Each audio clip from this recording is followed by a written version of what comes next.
Selamat sore bagi kita semua. Di sini kami dari kelompok 7 ingin mempresentasikan hasil dari mini riset kelompok kami, yaitu penggunaan metafora bahasa Pak Dairi. Adapun anggota kelompok kami, yaitu yang pertama Margareta Sitohang, yang kedua saya sendiri Novayanti Pasaribu, dan yang ketiga Siti Zaleha. Selanjutnya abstrak. Penelitian ini bertujuan untuk menganalisis makna metaforis menurut peribahasa dan kata-kata. Pada bahasa Batak Pak Dairi, jenis penelitian ini merupakan kualitatif naratif. Pengumpulan data memakai metode observasi dan dokumentasi menggunakan teknik catat. Sumber data berupa dokumen, yaitu catatan-catatan peribahasa dan kata pada Pak Dairi. Metode analisis data memakai analisis naratif menggunakan teknik interpretatif. Teori yang dipakai pada penelitian ini merupakan teori tentang kritis. Hasil dan pembahasan penelitian memberitahukan bahwa peribahasa dan kata-kata pada Pak Dairi mengandung poliarti. Keliru satunya merupakan filosofi panduan hayati warga Pak Dairi. Bahasa menggunakan gaya metafora, misalnya itu dipakai oleh masyarakat Pak Dairi sehari-hari, khususnya kata-kata yang merujuk dalam pribadi seseorang. Peribahasa-peribahasa terkadang digunakan pada program adat, pada situasi formal, atau sekadar ucapan seorang ibu pada anaknya. Dari penelitian tersebut dapat disimpulkan bahwa metafora bisa lahir pada seluruh bahasa, termasuk bahasa Pak Dairi. Seseorang bisa menggunakan alamiah mengandaikan sesuatu. Selanjutnya, pendahuluan. Penggunaan bahasa dalam masyarakat akan selalu berkembang setiap waktu. Hal tersebut dipengaruhi oleh perkembangan zaman dan kreativitas para pengguna bahasa. Pada penggunaan kreativitas tersebut, tidak jarang manusia menggunakan bentuk metafora dalam berkomunikasi. Metafora pada dasarnya termasuk dalam gaya bahasa yang digunakan sebagai bentuk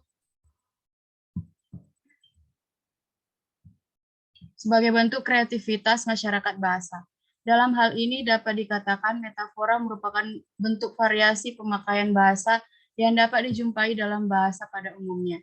Metafora seharusnya sudah bukan hal baru lagi dalam kehidupan kita, karena pada dasarnya selain berbahasa, cara bertindak dan berpikir sudah dipengaruhi oleh metafora secara ilmiah. Bahasa Papa atau biasa disebut kata Papa adalah sebuah bahasa yang terdapat di Provinsi Sumatera Utara. Bahasa Papa merupakan bahasa asli dari suku Papa. Bahasa Papa dipakai oleh penduduk yang bermukim di wilayah Kabupaten Dairi, Papa Barat di Sumatera Utara, dan sebagian wilayah Kabupaten Singkil Daratan di Aceh. Bahasa Papa juga merupakan bahasa sehari-hari yang digunakan di seluruh wilayah Kabupaten Dairi dan Papa Barat. Eksistensi bahasa Papa sendiri sempat mengalami pergeseran ke bahasa pendatang di daerahnya sendiri, misalnya bahasa Batak. Untuk materi selanjutnya akan dibacakan oleh Saudari Siti Zaleha. Pada Siti Zaleha saya serahkan.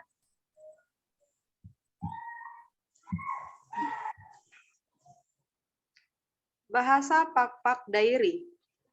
Bahasa Pak atau Batak Pak adalah sebuah dialek bahasa Batak yang terdapat di Provinsi Sumatera Utara. Untuk materi selanjutnya akan dibacakan oleh Saudari Siti Zaleha. Pada Siti Zaleha saya serahkan.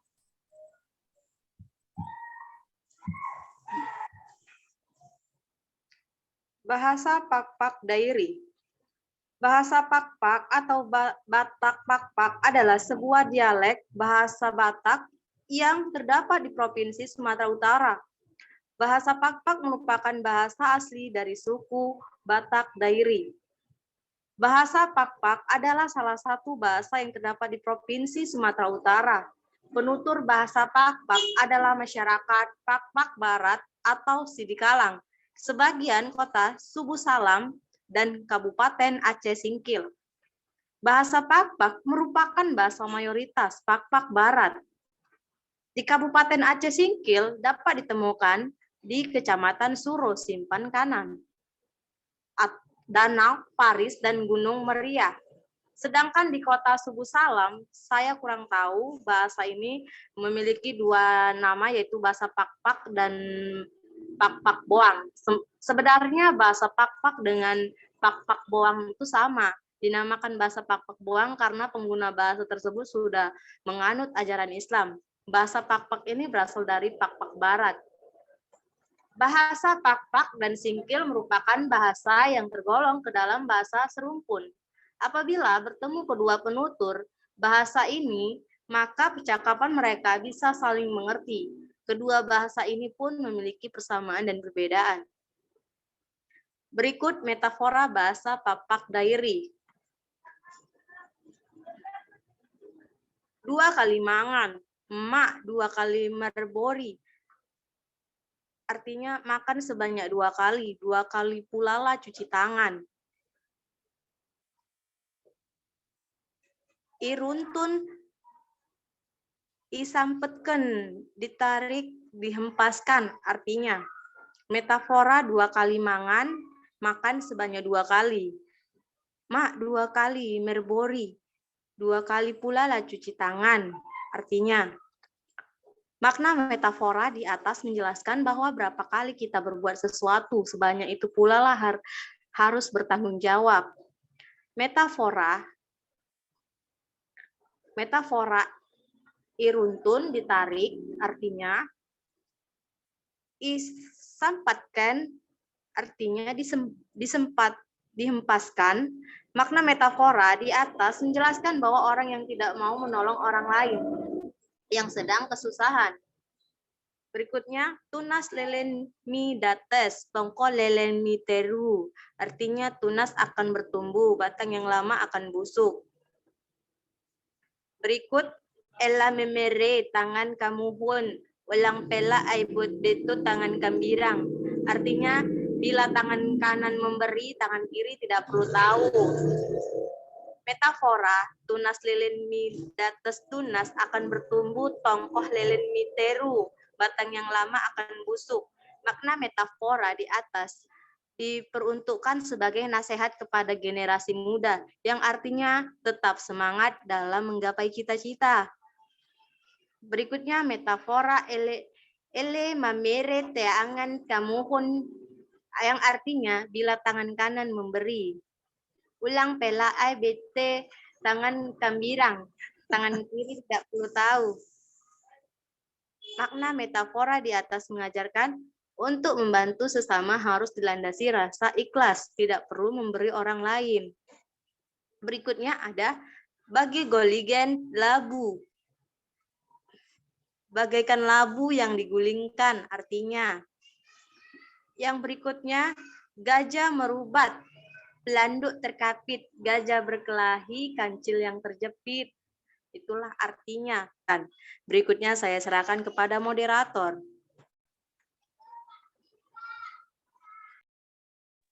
Baiklah, untuk materi selanjutnya, saya serahkan kepada Saudari Margaret. Pada Saudari Margaret, saya silakan. Baik, terima kasih kepada Saudari Moderator. Di sini saya akan melanjutkan tentang penggunaan perumpamaan dalam bahasa Pakpak Dairi. Yang pertama, bagi api iba botongkoh, abu napoda pararen. Bagai api di atas, abunya sekalipun tak akan berguna. Sebuah perumpamaan tentang sifat dan perilaku seseorang yang dicela.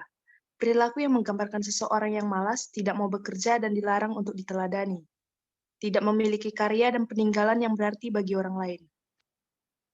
Umumnya, metafora ini disampaikan sebagai nasihat kepada anak atau generasi agar tidak menyerupai api yang membakar tongkoh.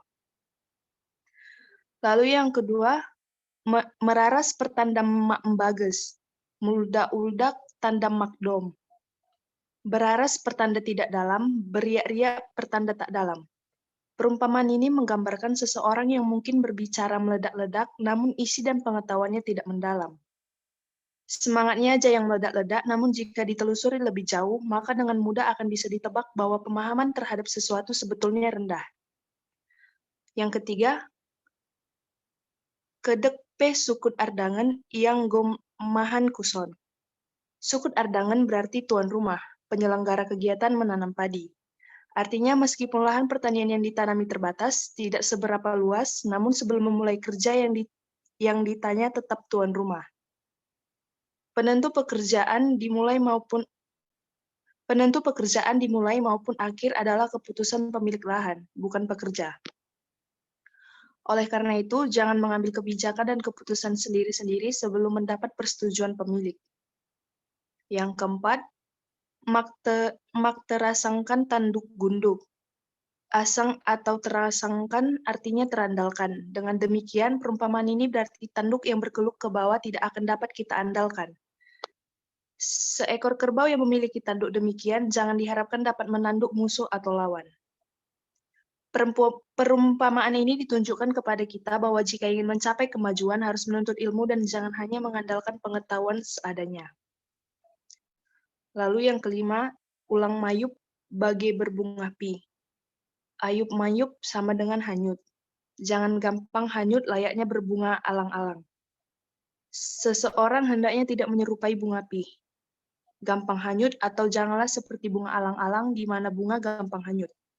Seseorang diharapkan memiliki prinsip, konsisten memiliki pendapat atau pendirian yang kuat, sehingga tidak hanyut oleh godaan yang bersifat sesaat. Selanjutnya ada kesimpulan. Metafora adalah pemakaian kata atau kelompok kata bukan dengan arti yang sebenarnya, melainkan sebagai lukisan yang berdasarkan persamaan atau perbandingan. Metafora adalah majas yang mengungkapkan sesuatu secara langsung berupa perbandingan analogis dengan menghilangkan kata seperti layaknya. Penggunaan majas metafora bisa menambahkan efek dramatis pada susunan kalimat. Efek dramatisnya dihasilkan dari kontras perbandingan yang disematkan pada kalimat bermajas. Majas metafora akan menunjuk subjek secara langsung tanpa menggunakan kata-kata penunjuk seperti baik, tampak bagaikan, dan lain sebagainya. Majas atau gaya bahasa metafora sangat memanfaatkan kekayaan bahasa, pemakaian ragam tertentu untuk memperoleh efek-efek tertentu, keseluruhan ciri bahasa sekelompok penulis sastra dan cara khas dalam menyampaikan pikiran dan perasaan baik secara lisan maupun tertulis. Dalam proses berbahasa, baik itu dalam penggunaan komunikasi lisan maupun tulisan, adanya hal yang disebut dengan gaya bahasa. Gaya bahasa dapat digunakan untuk memperindah kata atau komunikasi kita dengan orang lain. Selanjutnya, saya serahkan kepada moderator. Terima kasih. Baiklah, terima kasih kepada Saudari Margaret. Demikianlah pemaparan materi mini riset kami tentang penggunaan metafora pada bahasa Pak Dairi. Terima kasih.